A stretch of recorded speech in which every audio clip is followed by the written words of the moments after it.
মূল দাবিটা হচ্ছে দীর্ঘদিন রাঙামাটি পার্বত্য জেলায় বাজারভুক্ত যে জায়গা, ওই জায়গার হস্তান্তরের ক্ষেত্রে জেলা প্রশাসন কর্তৃক নিবন্ধন করছেন না, এবং ঋণ প্রদানের ক্ষেত্রে যে বন্ধকি দলিল ওইটাও নিবন্ধন করছে না, যার ফলে অত্র এলাকায় অর্থনৈতিক অবস্থা স্থিমিত হয়ে পড়েছে, মানুষজনের দুর্ভোগ সীমাহীন।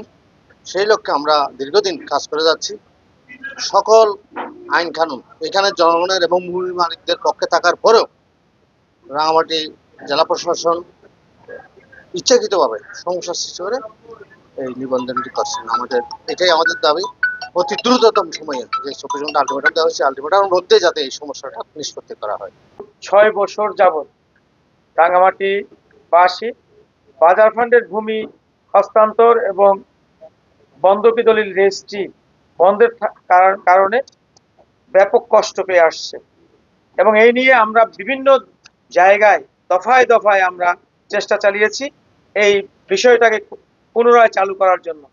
কিন্তু যদি আমরা এক পর্যায়ে এসে বাধ্য হচ্ছি প্রশাসনকে আজকে সাংবাদিক সম্মেলনের মাধ্যমে যদি আগামী 48 ঘন্টার মধ্যে এই বাজার ফান্ডের ভূমি হস্তান্তর ও বন্ধকি দলিল রেজিস্ট্রি সম্পাদন এই বিষয়টি পুনরায় পূর্বের মতো চালু করা না হয়, তাহলে আমরা একের পর এক মানববন্ধন, শাটডাউন, হরতাল সহ কঠোর থেকে কঠোরতম কর্মসূচি গ্রহণ করব। এবং সেই মোতাবেক আগামী 48 ঘন্টার মধ্যে যদি আমাদের এই ভূমি রেজিস্ট্রিটা যদি পূর্বের ন্যায় চালু না হয়, তবে আগামী মঙ্গলবার সকাল 10টায় জেলা প্রশাসক কার্যালয়ের সম্মুখে আমাদের বাজার ফান্ড ভূমি অধিকার সংরক্ষণ কমিটির উদ্যোগে সকলের সহযোগিতায় আমরা মানববন্ধন কর্মসূচি পালন করব। 1989 সালে এসে কেবল সরকারি সিদ্ধান্ত অনুযায়ী প্রশাসক হিসেবে জেলা প্রশাসকের পরিবর্তে রাঙ্গামাটি পার্বত্য জেলা পরিষদের চেয়ারম্যান এই বাজার ফান্ড প্রশাসক হিসেবে দায়িত্ব পালন করছেন। কাজেই প্রশাসক পরিবর্তনের কারণে কার্যক্রম স্থগিত থাকার কোনো যৌক্তিকতা নেই। বিধিগত সমস্যা থাকলে নিষ্কৃত জমিতে বন্ধকি দলিল রেজিস্ট্রেশন করা নাও যেতে পারে, তবে বন্দোবস্তকৃত জমিতে রেজিস্ট্রেশন কার্যক্রম চালু রাখা যুক্তিসঙ্গত ও আইনানুগ।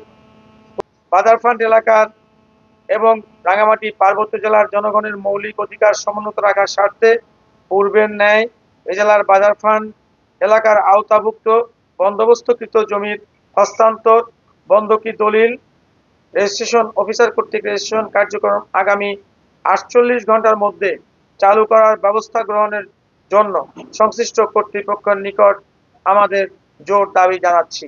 এই 48 ঘন্টার মধ্যে কর্তৃপক্ষের কাছ হতে ইতিবাচক সিদ্ধান্ত না এলে দাবি আদায় না হওয়া পর্যন্ত রাঙ্গামাটির বাজার ফান্ড বাসী অস্তিত্ব রক্ষার স্বার্থে এর পরপরই একের পর এক মানববন্ধন, শাটডাউন, হরতাল সহ কঠোরতম কর্মসূচি দিতে বাধ্য থাকবে। সব মশার বিরুদ্ধে সুরক্ষা দিতে এলো বসুন্ধরা এক্সট্রিম অ্যারোসল, মশার বিরুদ্ধে এক্সট্রিম সুরক্ষা। 2019 সালে যেভাবে আমাদের এটা চালু ছিল, 2019 সাল পর্যন্ত, এটা হঠাৎ কি কারণে বন্ধ হয়েছে আমরা জানি না। আমরা অনেক দেন দরবার প্রশাসনের উচ্চ পর্যায়ে সকল দেন দরবার করেছি। আমরা চাচ্ছি অচিরেই 2019 সালের পর্যন্ত যেটা চালু ছিল এটা পুনরায় চালু করা হোক। আমাদের বাজার ফান্ডের ভূমির যে বন্ধকি জেলা প্রশাসক কর্তৃক এই জিনিসটা যেন আবার চালু করে জেলা প্রশাসক মহোদয়। না করার ফলে আমরা ব্যবসা বাণিজ্য থেকে বের হয়ে পড়ছে। আমরা ব্যাংক লোন, আমরা বিভিন্ন বিল্ডিং রং কথা হলে যে সমস্ত রাঙামাটিতে ব্যবসা বাণিজ্য সৃষ্টি হয়েছে।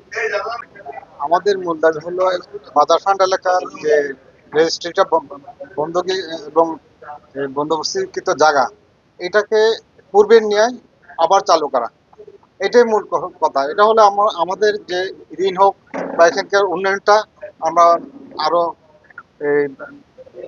মানে চালু হলে আমাদের এটাকে উন্নয়নের পথে নিয়ে যেতে পারবো, এটাই আমাদের মূল দাবি।